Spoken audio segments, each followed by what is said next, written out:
Roll call, please. Johnny Blunt. Here. Jason Hood. Here. Janice Carter Beard. Here. Lamar Marshall. Here. Mike Williams. Here.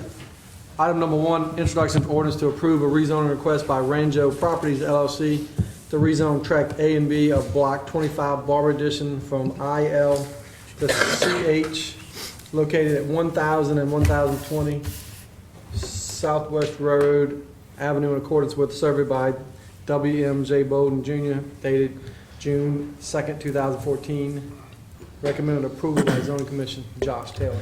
Yeah, the applicant wanted to reduce down from industrial zoning here on middle of Hammond, right here on Southwest Railroad. So going from industrial, which requires a 35-foot buffer between residential, so it ate up a vast majority of that property.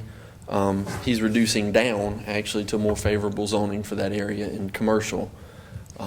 And it also allows him to use more because it's more favorable uses in the commercial zoning. So it was recommended to approve. So any questions? Any questions from the council? I know that Mr. Lacey's here if anybody has any questions. Any public comments or questions? Industrial allowed for a lot of bottling factories and plants and petroleum stuff that right there really Probably not the right. it's not really the right location for that. So this is much more favorable for that area. Okay. Thank you, Josh. So, Item number 2, a discussion with Rosewood citizens concerning crime. Councilman Marshall. Yes, Mr. President and the rest of the council, we have the privilege of having Ryan Rogers, and I know Paula Wells is going to be here as well, but she's finishing up some testing in school. And before I bring Ryan up, I'll just kind of introduce you, tell you what's been going on. You know, obviously we have some higher crime areas in the city of Hammond and areas that require a lot of law enforcement time and effort throughout the course of the weekend, especially on the weekend. And we spent a lot of time in the Rosewood Circle area, the Rosewood area, and and even when Mayor Penapenta was Director of Administration, he's been involved at the ground level in trying to really help to bring some type of solutions to the citizens in the neighborhood. And so tonight, our effort was to make sure that the council is aware of what's going on as a body, and then potentially talk about some solutions that might be available to help the citizens in that area. So tonight, Ryan is here, and I want to see if he can come up and talk for a few minutes, and hopefully Paula will be here soon. Hey guys. You have to state your name and. My name's Ryan Rogers. I've been a resident of Rosewood for about 7 years now. What's your address, sir? 120 Rosewood Drive. Mr. Penatano, we spoke before. We've been in touch before about this. I was going to write something out, but I could really speak from the heart because God knows I lived in it for long enough. There's an issue happening in Rosewood that if something isn't done soon, it's going to snowball into something even greater. It needs to be nipped in the bud as soon as possible. Every single day I'm coming home and I'm having to call the cops daily at all hours of night on a central, Rosewood, if you're familiar with the area, it makes a loop. About 3 homes in the area, 4 homes in the area, I have addresses right here, I can read them out to you. Daily I'm calling the cops on. And the problem is the cops are doing nothing at all. And what's going on is the cops are telling me that I have to go outside and point the people out that are disturbing the peace. And I'm talking about 1 o'clock at night, 2 o'clock at night, when myself and my neighbors are in bed trying to get some sleep. And these are 3 or 4 homes down, blaring music, loud as can be. I have headphones on in my bedroom.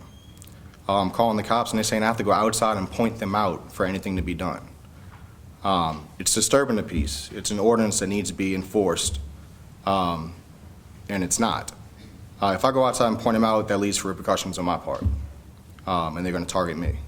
And then we have a bigger problem. Daily, there's 15, 20 kids running up and down the street, and they're kids, and that's fine, but yet there's no adult supervision whatsoever.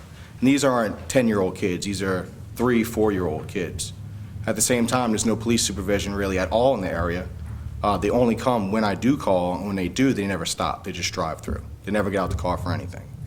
What's going to happen is we have cars flying down the street, just like a drag strip, Speed limit is 15 miles an hour. They're doing at least 50.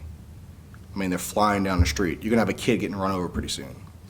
You're going to have my pet, if it gets out, getting run over. You're going to have a person, an adult, getting run over.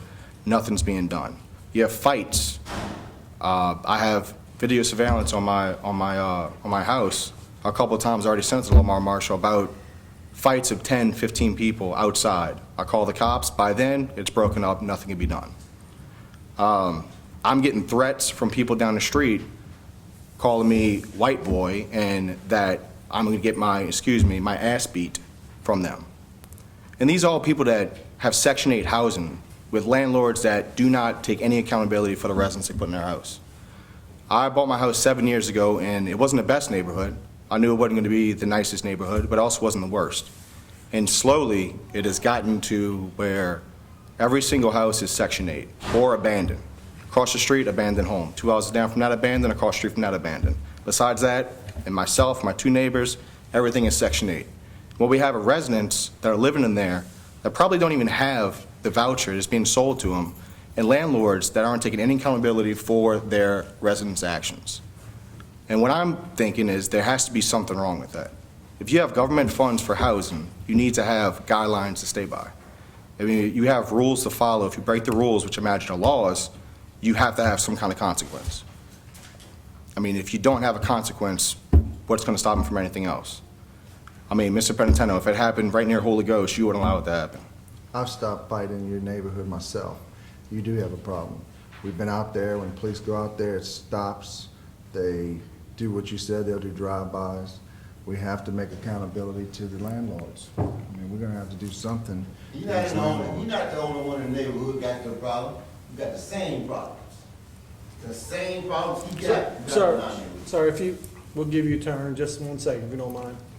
Because we'd like to have you on the record. I don't mean to interrupt you, but let's just do it on the finish, and then if you'd like to come up, we'll put you on the record, and we'll hear what you have to say as well. It's just unfortunate because I like my house. I like where I live. Well, I like where I live as far as location in Hammond. I liked where I lived before, but now it's getting to where I don't even feel safe at my house sometimes. You know, I'm getting stared down the street, and these people, they don't care. They have no accountability whatsoever. I was told by a lady a couple hours down I could do whatever I want. I pay for this. If she has Section 8, she doesn't pay for it. It's just, if I'm having to call the cops every single night, it's an issue. It's an issue that needs to be addressed because it's going to boil into something even bigger. And on top of that, what goes on is the police doing absolutely nothing. When I call them, they literally just drive down the street. They don't even get out their car. They don't even flash their lights. They do nothing at all. They're getting to a point where, why am I even calling them? So there got to be some kind of accountability for landlords and police. And, I mean.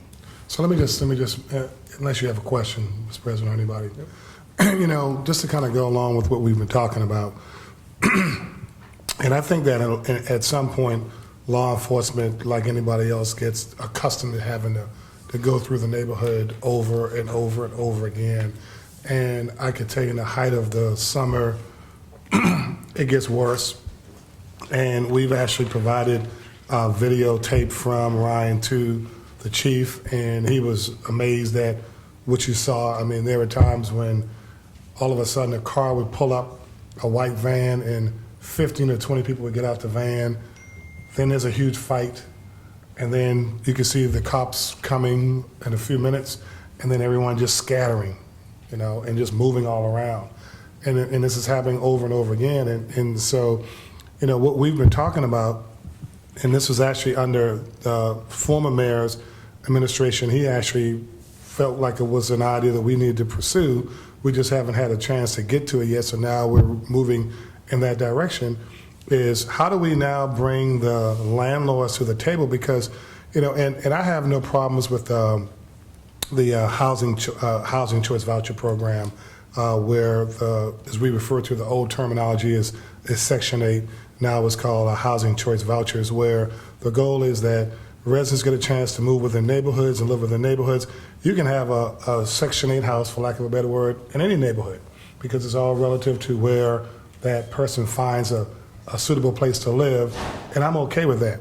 I think that what happens is there has to be and that's Betty. And there has to be some type of a link where when we do have these tenants that may not follow the rules and landlords who obviously are not living there but may not even be aware, there has to be some way where we can link that information back to the landlord so the landlord has a chance to get engaged and get involved and help with this neighborhood, because neighborhood stabilization is going to be critical to the success of our community and our city.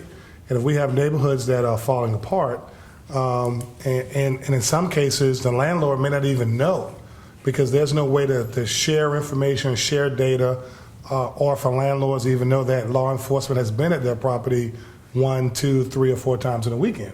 So if we can find a way, and I'm prepared to work on that ordinance, find a way where landlords can be in the loop and engage in that piece. I think landlords typically don't want their home or their property to be in ordinance violation every single weekend. They probably just don't even realize it. So I think if we can find a way to do that, I think that's going to help the problem in a lot of ways and help some of our citizens who live in these neighborhoods and then impacting their how stable their neighborhoods are. I know, and Betty Cole is another resident that lives next door to Ryan, and she's here. And I know she wanted to talk, and then Paula Wells. Those were the 3 that I had. And then Mr. Dangerfield, I think he's in District 3, in District 1, right? Yeah, I can say so. Right. Okay. So. Go ahead. Okay. Yes. Any questions? Do you have any questions for Ryan? Anybody? Council? All right. Thank you.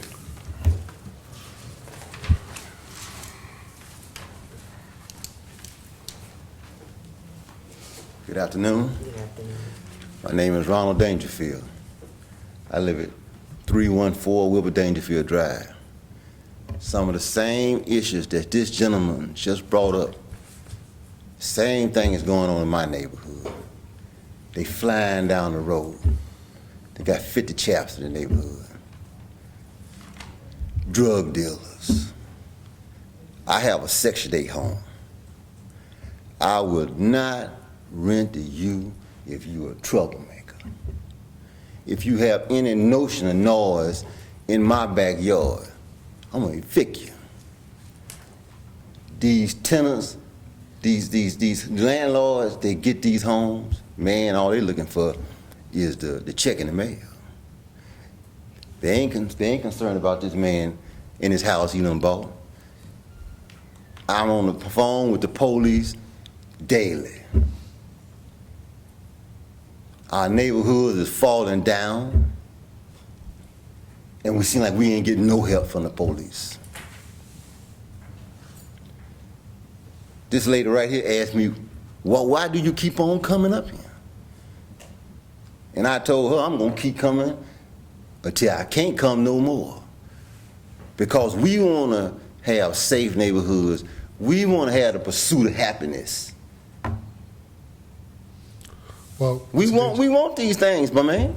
Mr. Dangerfield, that's exactly why we're bringing it to the council, so as a body we can hear and address these issues, because sometimes if you're not involved in that every single day, you may not even realize how much it really exists. But I can tell you personally, since I've been in District 4 and I've been working in Rosewood's been in my district, it's been something Ryan calls me every weekend. And I know, Yeah, he need to call. and he calls me, and we talk almost every weekend. It's like our Saturday conversation we have, and so I've been working with the mayor and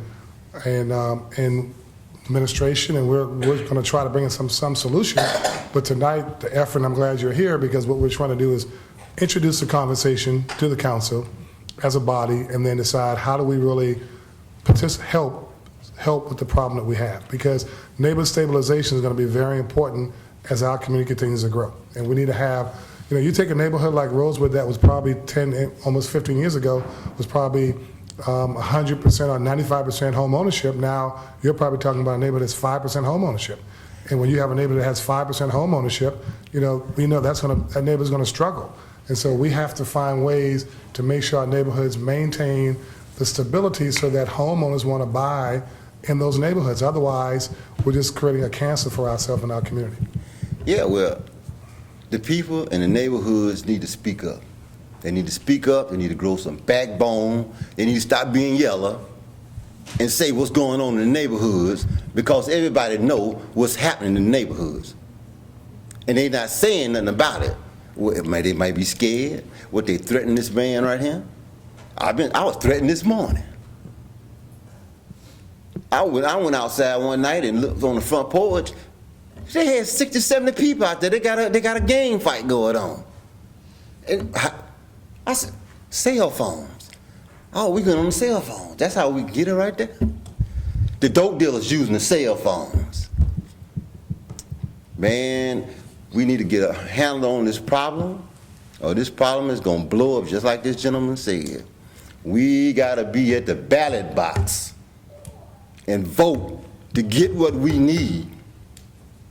And I, for one, I'm going to be at the ballot box in my family. And my family's the one that's selling the dope on Wilbur Dangerfield Drive. And the landlord is a state trooper. That's my first cousin. I know what I'm talking about. It's a rotten, low-down shame. And it need to be addressed and it need to be fixed. Mr. Dangerfield, Yes, sir. let me ask you a question. Didn't we just make an arrest over there? That's right. Just made an arrest over there. And my auntie come to my house and told my wife, why did they arrest that nice gentleman, that boy?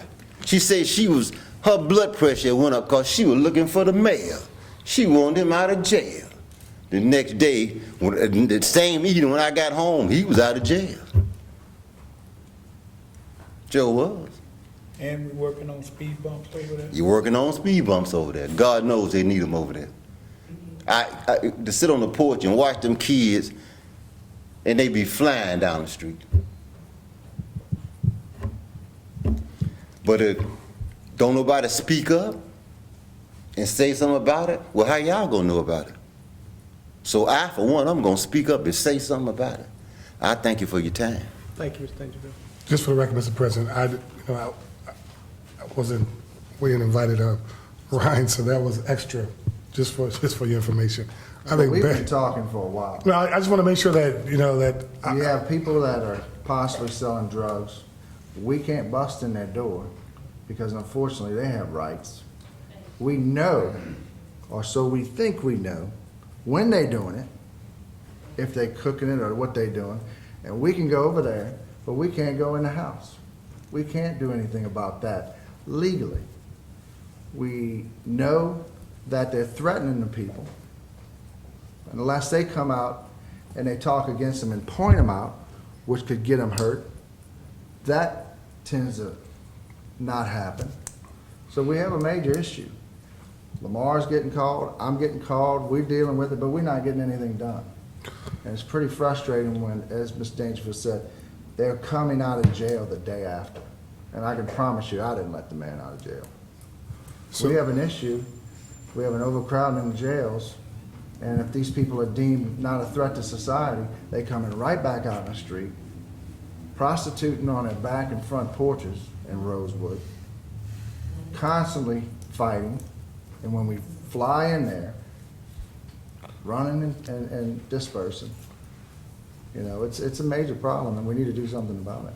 So Mr. President, one of the things that we've been looking at as a possible solution, studying some ordinances in other cities, is there such a thing as a frequency ordinance or usage of city resources. And basically what it focuses on is how you can identify property that is consuming resources by law enforcement through violations that happen, and recording that and providing that information to landlords to give landlords an opportunity to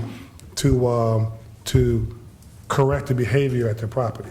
Ultimately, the goal would be that we would have the landlord to be more engaged and prevent it from happening, but if not, then there has to be some type of accountability for the landlord if we're having to go to a property 2 and 3 and 4 times in a weekend, if not more. Then I think there also is an opportunity for us to, and I've talked with Dolores over at the Housing Authority, and she sees a huge value in having access to information because lots of times these things that happen are in violation of the lease that might be under the Housing Choice Voucher Program, but there is no way for the housing authority to get that information without, so if we had some way to link that where we can share data back and forth, they can then hold the tenant accountable as well.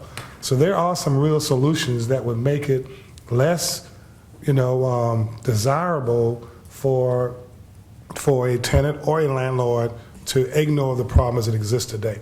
And it would put them right center in the middle of the conversation, and hopefully they'll get engaged enough to correct the problem. And that's what I really want the council to think through, and then my goal is that I would work on an ordinance and bring that to the council, and we can have a discussion about it, because at some point we have to really look at this as a means of improving quality of life in some of our neighborhoods that are struggling with, because the stabilization of the neighborhood is really falling apart, and those things can become, long-term problems for our community and our city if we don't address them now.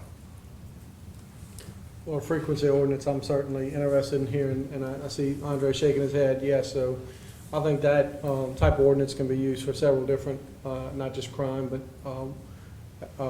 being that my district is mostly in college, around the college, we have different issues that the police are called out for. Right. Numerous times, so I think that frequency ordinance could solve several of those problems. If anybody has anything else different to add, I'll give you a few more minutes and then Ms. we'll Betty? move on. I think Ms. Betty is, she. Hang on one second, Ms. Louise. Ms. Louisa, you can go next if you don't mind. Good evening.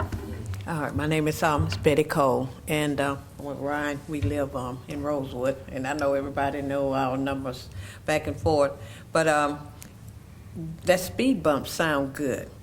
That's for those young, the young ones speeding with the loud music, shaking the whole neighborhood and stuff. And I had about a few months ago a real bad incident over there, and I've been over there over 20-something years, and I never had this. Matter of fact, I was the third black family over there in that neighborhood. And like I said, working, I get up at 5 o'clock in the morning. And it's it's not no excuse. Ain't nobody parted and all whatever else I've done, all of that, whatever else, but I never brought that to my house. And I don't disrespect my neighbors. I do whatever I can do, if I can do it. But I just don't like to be aggravated, the cursing. I don't even go outside. I don't even sit on the porch because they sitting out, smoking, howling, cussing, whatever, and they just don't respect. They don't respect. They don't care. And go back to the housing, yes. But what happened? The ones that are renting the housing got 4, 5, 6 different people in there, coming in all night, day, So the person that's on the lease, which is there's whoever on the lease supposed to be in the house, but in and out, they got I don't know how many all night long, all day long, and you can't get any rest. And a fight might break out, like he said, 12, 1 o'clock, all shooting, whatever, with the duck, because you inside, a bullet don't have a name. So we just really trying to do something. That speed bump sounds good. We do need a restoration in that darn neighborhood, because it's like I said, everybody's not real bad, but it's just too many of them young people conjured up in those houses, and those landlords is all getting that money, and they all put them up all in one spot. So you got all of that in there, you already know what you have. And like I say, we do have to be safe, because a lot of time my husband work, be gone, and I'm home by myself at night a lot of times. But I never had to worry about it like I do worry now. So I'm hoping that we can come up with something, and y'all could help us come up with something, because like I said, I'm getting ready to retire, I don't want to move, but probably eventually I'm going to have to, because I can't take that. I just can't take it. But, you call it running. I don't want to run, but what can you do when you're outmanned and outnumbered? Thank you.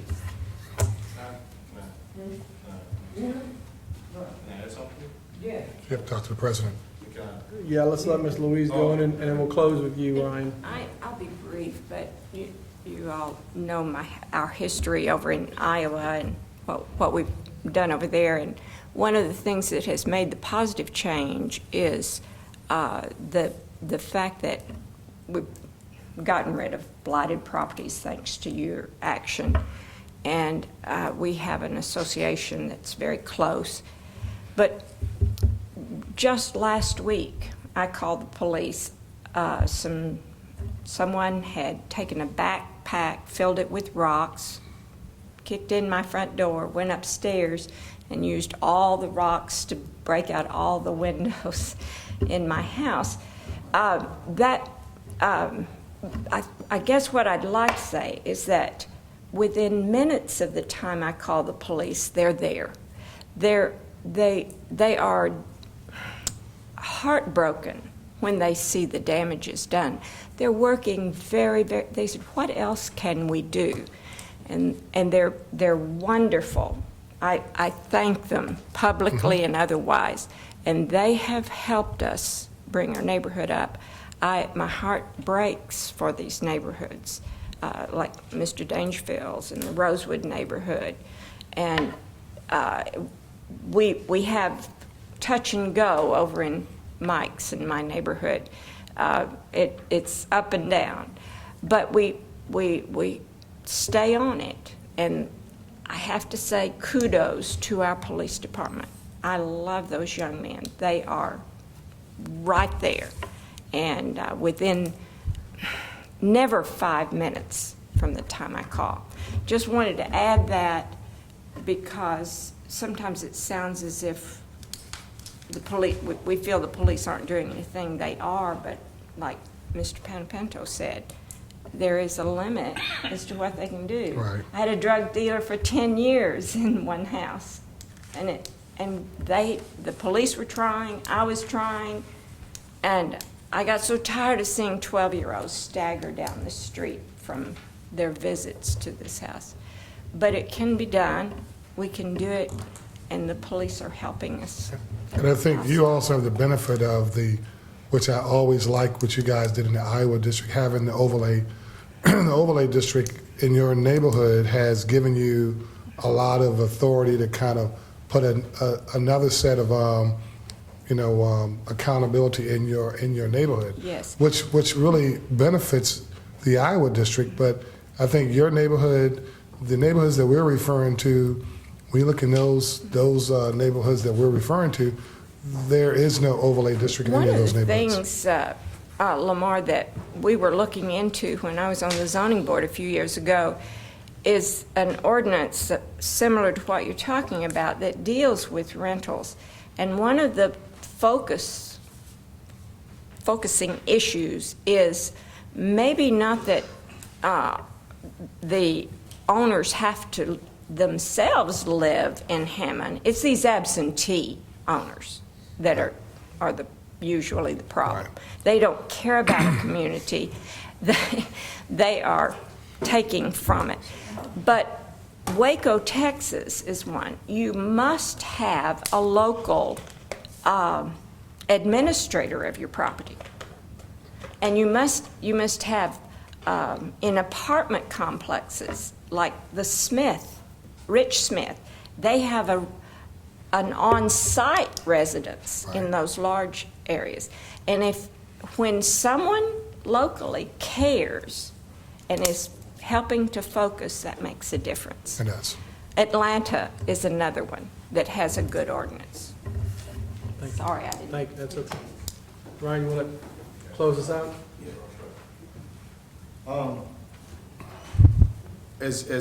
As bad as Rosewood sounds, and it is pretty rough, it's a concentration of about 4 homes. 4 homes causing all this problem.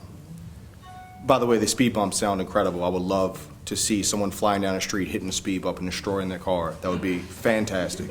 It really would probably save a life pretty soon. But it's a matter of literally 4 homes. And like she was saying in the back, that the people that the homes are leased out to normally aren't even the ones in the house. Can you give me the addresses, Ryan? No problem. Hey. 114, 124, 128, 130, 121. And that's basically all the homes in the area. And the ones I didn't say was my address, her address, my neighbor Pat's address, and every other home is abandoned.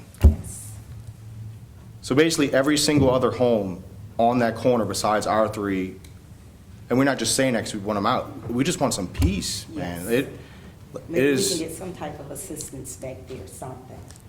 Paul, would you just repeat your name for the record? Okay. Good evening, my name is Paula Wells, and as Ron said, I live at 122 Rosewood Drive. And we've been having these type of problems for a while now. At one point, I believe maybe about a year ago, where they had policemen, they were, I guess, what is it called? What they Street do? crime? Yes, Went the into your unit, and they backyard? would come back there, yes, and kind of patrol or monitor or whatever. And you did see, say, some inappropriate or some criminal activities did decline. But as soon as that was taken away, it went back up again. It increased again. So it's almost as if they run from one location back to our location. And that's all the time. I mean, if it's not the loud music, there's gang fights. There's always something going on, always. Paul, what do you do? Give me your occupation. What do you do for the city? I am a fifth grade science, math and science teacher at Hammond Westside Montessori School. How long you lived in Rosewood? This is going on 19 years. 19 years. And you moved there for? Let's see. We moved back there in 1996, and it was wonderful. It was very quiet, very peaceful. After Katrina is when like the influx of everything just kind of came in. They started selling the homes and everything and renting. And of course, they really do not, I'm not going to say monitor, but as long as they are getting paid, that's really what matters. It doesn't matter the type of people that they're putting in the homes. And there's a lot of corruption, a lot of, it's too much that's going on right now. And we need some assistance back there. I have apartments on one side of Rosewood. They don't monitor it. And they don't, and we really need some assistance back there, we really do. You do. Because there are a lot of older people that live back there too. And it's almost as if they are, I don't want to say being held captured or, in a jail or whatever. You can't really do anything. They hang out late at night, early in the morning, criminal activities. You're right. Selling drugs, As the just gentleman doing said all over sorts there, of things. His own family does it. Mhm. It's something that we can't allow to keep Right. happening. Somebody's going to get hurt. Where Exactly, Cameron doesn't have exactly. much murders, and it's coming. Exactly, I If we agree. don't do something about it. Yes. And I agree with you, and it's time to quit talking and do something about it. Yes, thank you, yes. So we really need to do something, and we would appreciate And it's any going to have to go assistance. back on to the landlord. So we have Yes, to figure a way yes, to get to the landlords. yes. Okay, thank you, Ms. Paula. Thanks for Thank coming in. Okay, thank you. Appreciate you for showing up. Can I say something? Sure, Josh? I mean, the landlord thing sounds good, I think, in theory. But I think what we're not thinking about is, in order to cite a landlord, are you not going to have to do the same work of the burden of proof, of proving Well, that somebody's actually doing That something would have wrong? to be a part, the ordinance would definitely include law enforcement's call, law enforcement confirm. Well, no, what I'm getting at is, if you're going to go through the hassle of proving that somebody's doing something wrong, why not just address the criminal? We tried. Well, that's what, but I Can't mean, catch them. By the time we get there with the cars, they scatter. Josh, but what I'm saying is, we're going to be going through the burden, the same thing. So I'm going to cite a landlord, or the police, whoever's going to cite the landlord for something that we can't prove? Why not? I'm a landlord. And you know what? If my tenants, I'm like this gentleman. I'm not going to rent to somebody who's trouble. I'm not going to do it. And you know what? If you're upsetting my neighbor, my tenant next door, you're out. But not everybody's not like me and him. Agreed. So we have to do something about it. So what do we do? It's about the landlord. The landlord's the problem. One landlord owns 3 of these properties I called out. One owns And- 3, and another one lives in California. And I get that, and I'm not arguing that bad landlords are the problem. I'm trying to get at legally, how are you going to address the landlord if you don't have any proof that somebody's doing something wrong? The ordinance is, it's like, as Councilman Marshall says, it's like an excess consumption ordinance. Okay. So the way they work is, when complaints are made against a house, then those are logged in and cataloged and kept. And so that if there's complaints at 500 Rosewood Circle, and there's 50 complaints in 1 year, those are addressed, and then you say, okay, what are the nature of the complaints? Are they similar? What's going on? And basically, you charge the landlord. You're not trying to, it's not for the crime, it's for the manpower of the police department going out there every day, 5 times a Why week. can't we So you have a make- charge against the landlord for that excess consumption or cost to the city for the police manpower. Why That's how they're can't we, structured. when they come to you for their electrical permit, to get it turned back on after you get rid of a bad tenant, not turn it on? Why can't we Based do on that? what grounds? On the grounds of what he said, we have a documentation of consistent Okay. abuse by the house, by the. But what if it's legitimately not the person that's staying in the house? What if it's people that are walking down the street conducting business in front of a house? There's And people staying in the house. I'm saying- Put this for too long. Well, okay, To his point, it's not automatic. Right. It has to be an analysis of what are the complaints, how consistent are they relevant, and what is the cost associated with that for the police department? Because you're right, you can have people calling up and filing a complaint that's frivolous. Right. I mean, it does require, it's not going to be as simple as just passing an ordinance to solve the problem, but it's a tool to make the landlords accountable for the cost of the city and all this police department, because it's going to cost money for the city to enforce it. It's an attempt to shift that cost to the landlords to draw their attention to the problem and hopefully correct it. But you're right, Josh, I mean, it's not going to be just not as gonna be easy as I don't think it's as and that's all I'm getting at is Correct. I don't think it's as simple as We we're don't trying think to it is reduce either. this down. That's why it's been taking us, that's been Yeah. on this long process of just having a discussion even before we have the discussion, so we can really get the community engaged and get opinions and your Yeah, I opinion mean, as well. I just, I think it's all I would gonna like matter. this, and I know it's difficult, but I mean, if we're going to go through the burden of proof of proving that somebody's doing something wrong, I would just assume address the criminal and treat them like a criminal rather than treating somebody who may not have a clue as to what's going on at their rental property like a criminal. And I will be You more know than happy. what? It's been long enough to where they know what's going on. We've Okay. contacted them. That's Lamar's fine. contacted them. This is an issue. You take a good look around here. The people in I agree it's an When issue. one of I'm them not gets reducing the hurt, issue. It's on us. Yeah, I'm not saying it's not an issue. Well, then we need to figure Okay. out how to do it. Okay. We know those problems.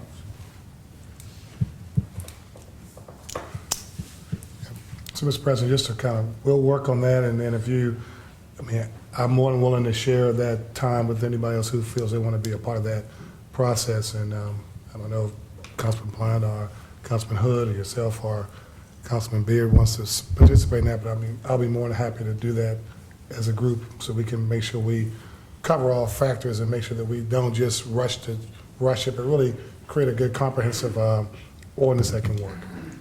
I believe that what they're saying is true. This does seem to be a Roman crew, because I have a lot of established older people in my district that are homeowners, but you get up early in the morning and you got this element that's hanging on the corner. They don't even live in the neighborhood. They don't do their dirt in their areas. I don't know if,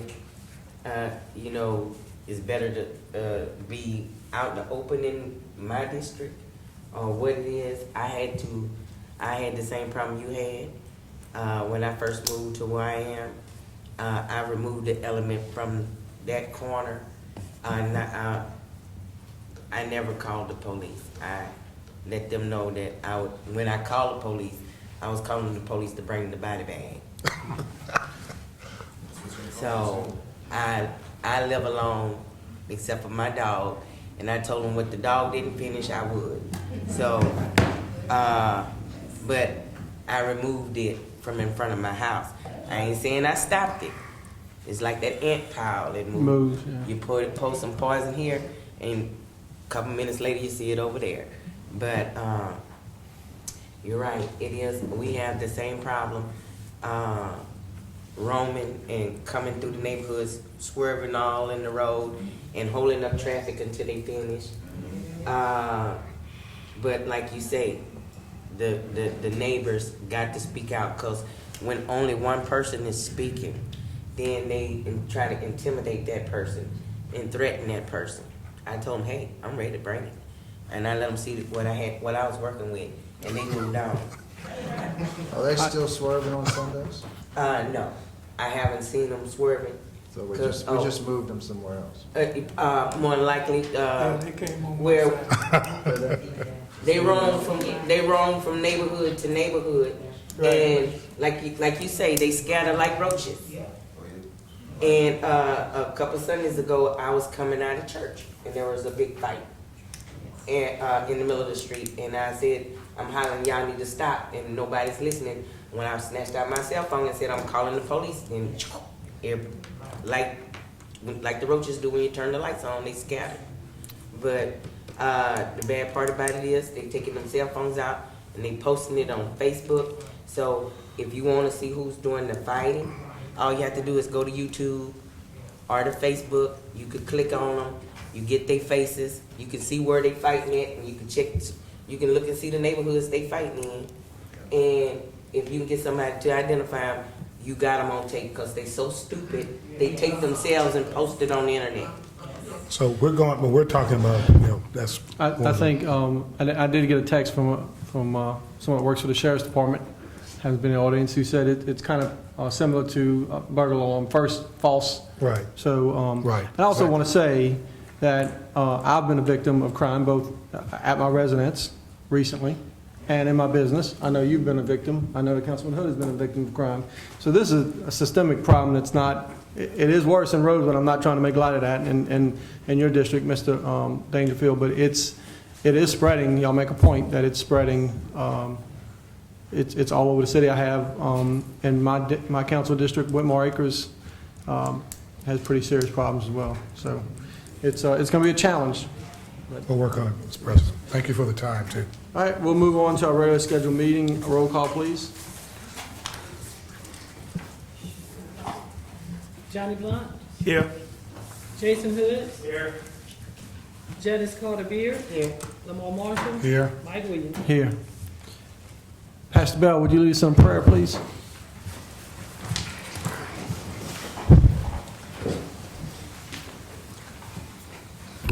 Every head's bowed. Dear gracious Master, Lord, we thank you for this gathering today. And Lord, we realize you said in your word, in all thy ways acknowledge you, Lord, and you shall direct our paths. And oh God, we ask you, Lord, to direct us in making the right decision for the community of Hammond. And Lord, we thank you. These blessings we ask you, darling son, in Jesus' name. Amen. I'd like to ask all veterans and active military, please render the proper salute. Mr. LeBeau, would you lead us in the pledge, please? To the flag of the United States of America and to the republic for which it stands, one nation, under God, indivisible, with liberty and justice for all.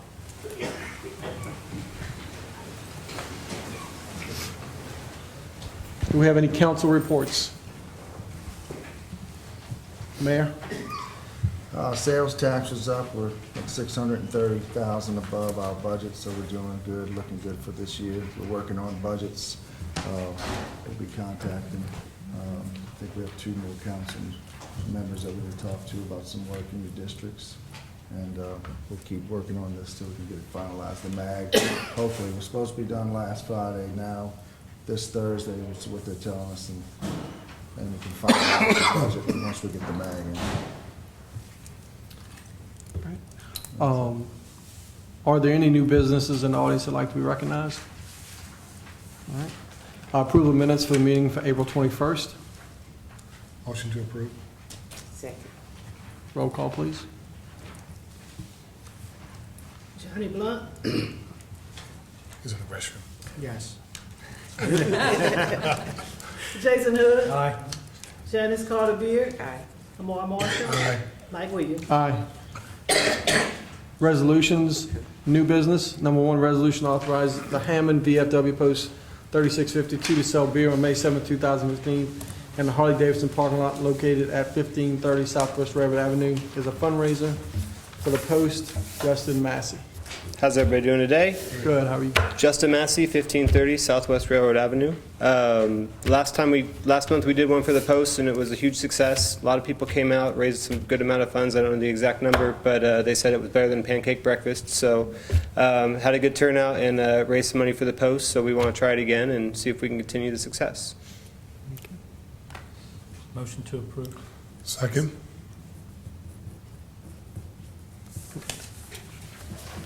Roll call, please. Jason Hood, Aye. Janice Carter Beard, Aye. Lamar Marshall, Aye. Mike Williams, Aye. Johnny Blunt.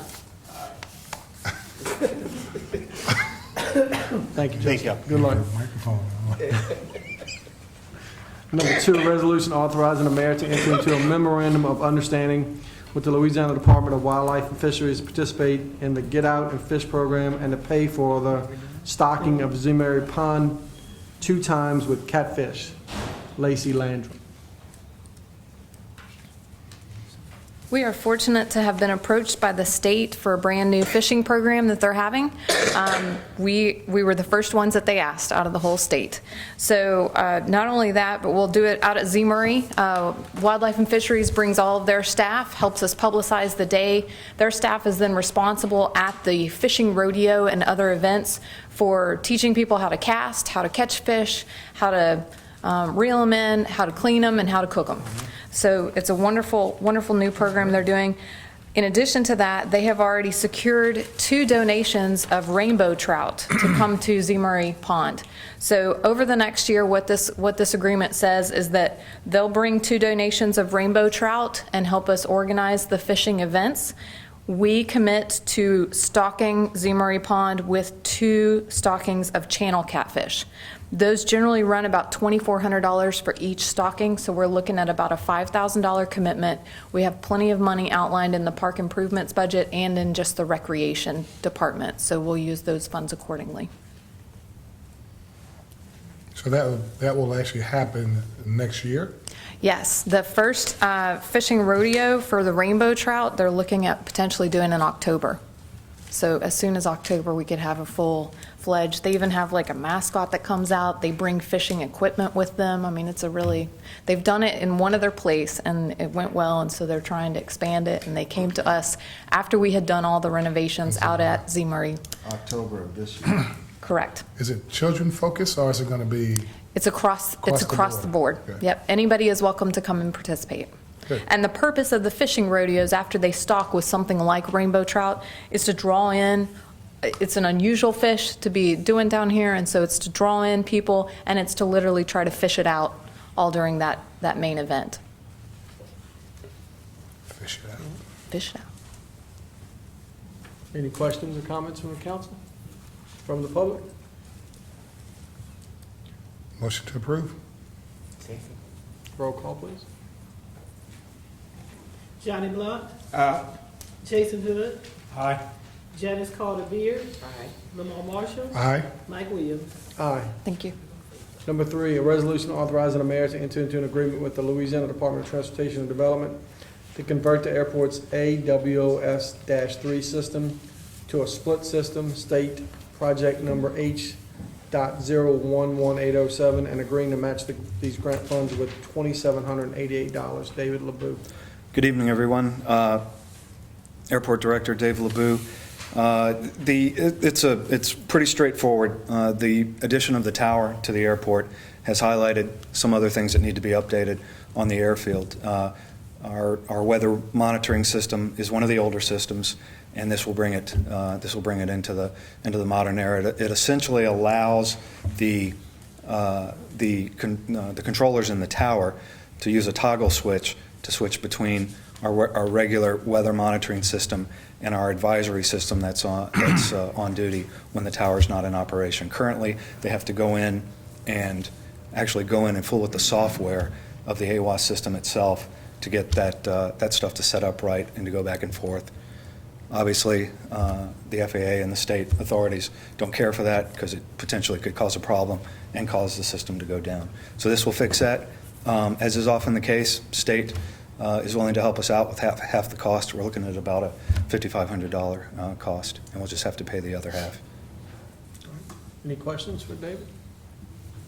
Any questions from the public? Make a motion to approve. Second. Roll call, please. Johnny Blunt, Aye. Jason Hood, Aye. Janice Carter Beard, Aye. Lamar Marshall, Aye. Mike Williams. Aye. Thank you, Dave. Thank you. Thank you, Dave. Number 4, resolution to ratify and award bids received May 1st, 2015 for street improvements fiscal year 2015. Project number 420-11512, Chuck Spangler. So we took bids Friday, should have hyperlinked. We are recommending that we award to the low bidder for the base bid plus additive alt number 1. You should have a letter hyperlinked, and attached to that letter is a bid tab which showed 3 bidders. It is an asphalt job. You don't generally get more than 2 or 3 asphalt paving contractors, unless especially a job of this size. It's over $200,000. So if the next item we're going to be, the administration has been working with me to identify some funds from some previous street projects that are consolidated enough to do a little extra work. The next item on our priority list from last year's approved capital budget was the airport terminal parking lots, and with the emphasis on trying to get the airport spruced up and ready to show off, I guess you could say, we have found the funds to do added vault number 1, which is the reason for the recommendation to award to the low bidder for the base bid plus additive vault number 1. So my recommendation is to award to Industrial Enterprises base bid plus additive vault number 1, the amount of $491,542.60. You got that, Emma? Any questions from the council? Questions or comments from the public? Sarah? The asphalt job, where is that going to go? Oh, it's all over. There's about 10 different streets. I'd have to get to the list. It's all over. Holly Garden Cemetery, Moran Street. I don't have a good memory. Oh, Fagan Drive, the 3-lane Fagan Drive right on the north side of the mall that was never redone when the mall was redone. I'm sorry I didn't memorize them. I wrote you a letter at the last meeting and I should have brought it because it had it listed. What was the low bid project? I'll give you this. Oh, Give you this. it's on, oh. 491, 542.60. What's the pleasure of the council? Make a motion to approve. Second. Roll call, please. Johnny Blunt. Jason Hood. Aye. Janice Carter Beard. Lamar Marshall. Aye. Mike Williams. Aye. Number 5, resolution to approve budget change form number 15-05, merging street appropriations into one project. Chuck Spangler. Yes, this is what it looks like. In the upper right corner, there's a number. This is the 5th one we've done this budget year. And again, for those of you that may or may not remember, the purpose of this is to allow the accounting department to move funds from within the same fund, and this is the 420 fund, from multiple projects to one, just so that we don't have this large accounting problem. So this is a list of those projects which have been identified that were dormant or no longer completed, or we've merged. For instance, we did the concrete streets and the asphalt streets are in one contract, so we have 2 separate appropriations. So it's budget change form number 15-05. The only other thing I'd point out is, and you see the column that says change. If you look at the bottom, that should say 0. In other words, we're not bringing any new monies. We're not trying to appropriate additional surpluses. We're using we're using existing appropriated funds, not new funds. This is a 0 change to your fund balance. So I'd recommend approval of budget change form 15-05. Any questions from the council? Public? Motion to approve. Roll call, please. Johnny Blunt. Aye. Jason Hood. Aye. Janice Carter Beard. Lamar Marshall. Aye. Mike Williams. Aye. Number 6, a resolution to approve budget change form number 15-06, consolidating several sewer appropriations for a new project entitled Pine Hill Forest Sewer Extension. Chuck Spangler. Same explanation. Look in the upper right corner. It should say 15-06. As you remember from the last couple of weeks, we have authorized, Lacey presented to you a list of landowners from which we were obtaining donations of right-of-ways for building our own sewer lines within Pine Hill because of the problems we encountered with the condition of the old lines. So this is basically closed out the state project. We did that 2 weeks ago. And this will allow us to initiate a new project, which is basically laying all new sewer lines and services, unfortunately, services. I say unfortunately because that's the expensive part, within that subdivision, and we will have our own, we'll be collecting the sewer and treating it ourselves. It won't be going to the old pond that's there now. So this is taking some of the funds we had left over from the grant and some of the funds that we accumulated from not having to redo a pump station. If you have good memory, you'll remember that Stein Road was done with grant funds. So now we have those funds to build a brand-new system. So this is budget change 15-06. Again, I'd look at the column under change. This is not a new appropriation. These are all 616 funds, which means they're water and sewer funds. There's no change in appropriations. I'd recommend approval of budget change form 15-06. Motion to approve. Second. Roll call, please. Johnny Blunt. Jason Hood. Aye. Janice Carter Beard. Lamar Marshall. Aye. Mike Williams. Aye. Number 7, a resolution to approve budget change form 15-07, consolidating several sewer appropriations for aeration upgrade, South Wastewater Treatment Plant. Chuck Spangler. Upper right corner, 15-07. Hopefully this is the last one you'll see this fiscal year. We don't usually do 7.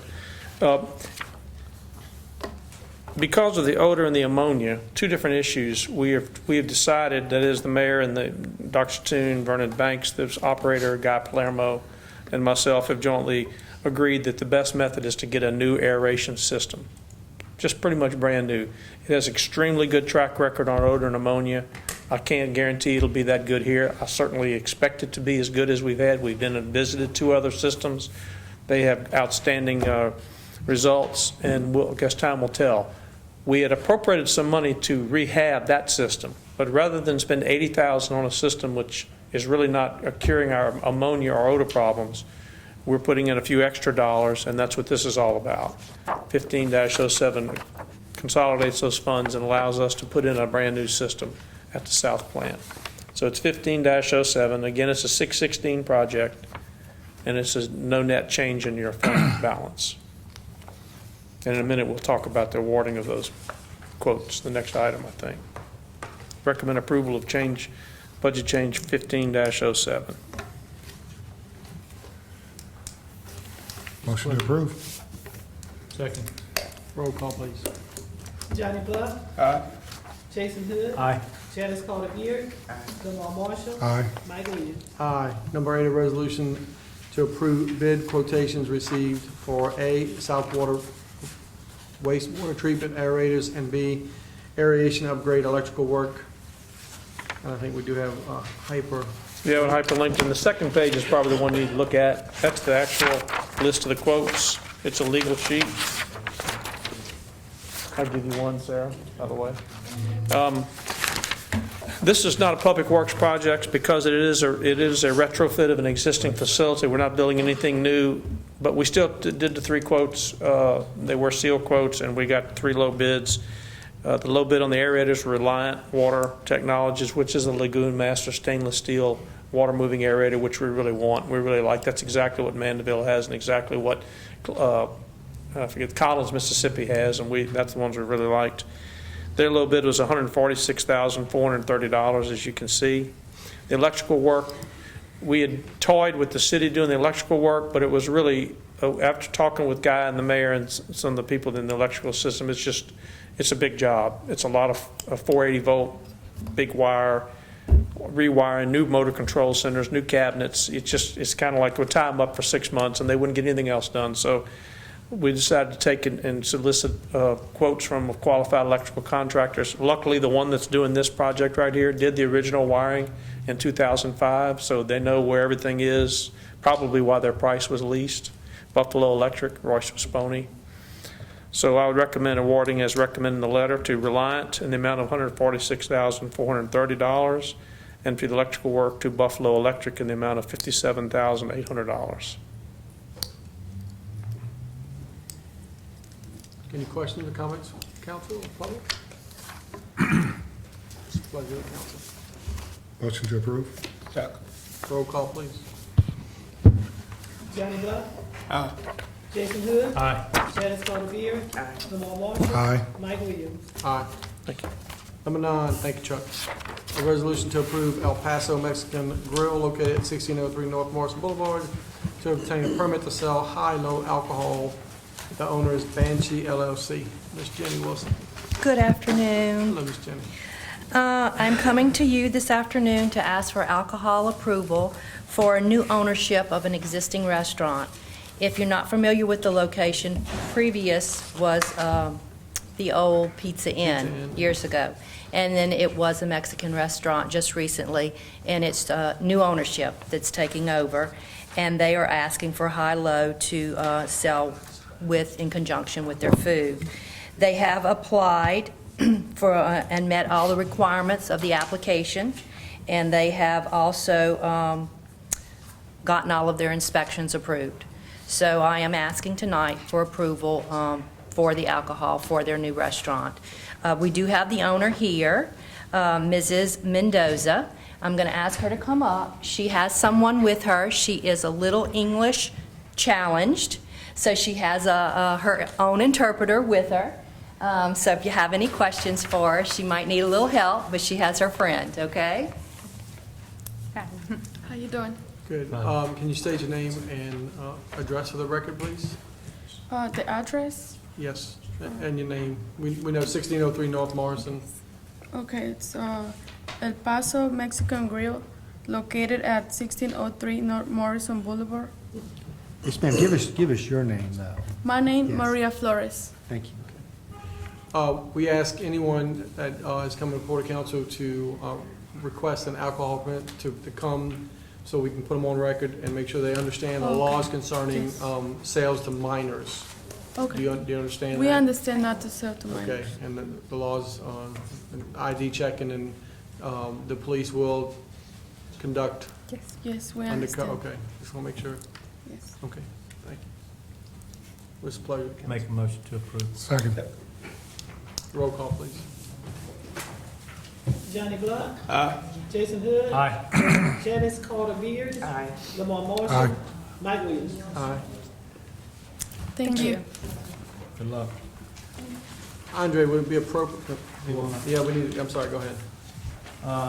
Mr. President, I make a motion that we add, let's call it item 9A, a resolution affirming the updating and to amend the agenda to add 9A, a resolution affirming the updating the residential anti-displacement and relocation assistance plan that was originally adopted on July 15, 2008, and later affirmed on September 20th, 2011, for the Louisiana Community Development Block Grant Program. Easy for you, sir. Ms. Land. This is a motion to amend the agenda, so what's the pleasure? It's a motion by Councilman Hood. Second. by Second by Marshall. Roll call, please. Johnny Blunt. Jason Hood. Aye. Janice Carter Beard. Aye. Lamar Marshall. Aye. Mike Williams. Aye. Lacey? This resolution is required by our Community Development Block Grant, the grant that we received that's $1 million, which we're using for the sewer treatment plant to upgrade the pretreatment out there. This is a standard resolution, and I know it's a little confusing because it's residential anti-displacement and it talks about moving people out of their homes. The Community Development Block Grant is administered by HUD, and this is standard language that they require for all of their projects, regardless of if you are acquiring new property, potentially moving people out of their homes, renovating their homes, or doing a public facilities project. So all this is updating our plan. No part of our project involves anyone moving out of any homes or any property being acquired. We're just using the existing property that's out of the sewer treatment plant. The only change we're making to our plan is to update the contact information, actually changing it from the person who was in the grants department, which was myself, to Charles Borchers, who is our grants manager now. Make a motion to approve. Roll call, please. Johnny Blunt. Jason Hood. Aye. Janice Carter Beard. Aye. Lamar Marshall. Aye. Mike Williams. Aye. Andre was going to ask, it seemed to have an item that required executive session. Would it be appropriate to skip that and finish the meeting, so not to... I think so, not to inconvenience the public. Okay, Yes, so we'll sir. move right on to final adoption of an ordinance. Number one, an ordinance to approve rezoning request by Rango Properties LLC to rezone tract A and B of Block 25 Barber Addition from IL to CH located at 1000 and 1020 Southwest Railroad Avenue in accordance with survey by William Bowden Jr. dated 6/2/2014. Recommended approval by Zoning Commission. So moved. Second. Roll call, please. Johnny Blunt. Jason Hood. Aye. Janice Carter Beard. Lamar Marshall. Aye. Mike Williams. Aye. All right, introduction of an ordinance and set public hearing. Number one, introduction of an ordinance to amend the Hammond Criminal Code, Britton Sledge. Good evening, everyone. Britton Sledge, Assistant City Attorney. This is going to be an ordinance that would bring our city criminal ordinances up to date with the criminal code of the state of Louisiana. We actually have an ordinance in place for all of our traffic laws under Chapter 20 of the city ordinances that automatically bring those up to date with any changes to the state statutes. We don't have that for our criminal ordinances in the city, just due to the fact that the state statutes obviously include felony crimes that we can't prosecute here in the city, such as murders or burglaries or felony drug charges. So what this ordinance is going to do, and it appears it hadn't been done in a while, is update both the penalties and the language of the ordinances to mirror what the state statutes already say. The ordinances that are in place, if they've been violated previously and we didn't have them on the books in the city of Hammond, they could have been and had been in the past prosecuted at the state court level and they meet. So what this is going to do is any crimes that previously that would have been committed, people would have been arrested for them and ultimately would have been prosecuted. They were prosecuted and they meet, as opposed to here in the city of Hammond where the crime was committed. And it brings the fines and other penalties up to date to what the state statutes already say. And that's the purpose for going through. We went through all of the state statutes, compared them to the city ordinances that were in place, made sure they matched any changes that need to be made were addressed in this ordinance. Good. Motion to introduce? Second. Roll call, please. Johnny Blunt. Jason Hood. Aye. Janice Carter Beard. Lamar Marshall. Aye. Mike Williams. Aye. Item number 10, a resolution to authorize the hiring of special counsel in the matter of Jennifer L. Payne v. City of Hammond et al., United States District Court, Eastern District of Louisiana, Civil Action number 15-CV-01022. I would need a motion to go into executive session. Make a motion to go into executive session. Second. Roll call, please. Johnny Blunt. Jason Hood. Aye. Janice Carter Beard. Lamar Marshall. Aye. Mike Williams. Aye. All right, executive session, I would ask everyone to leave. Chuck, that includes you.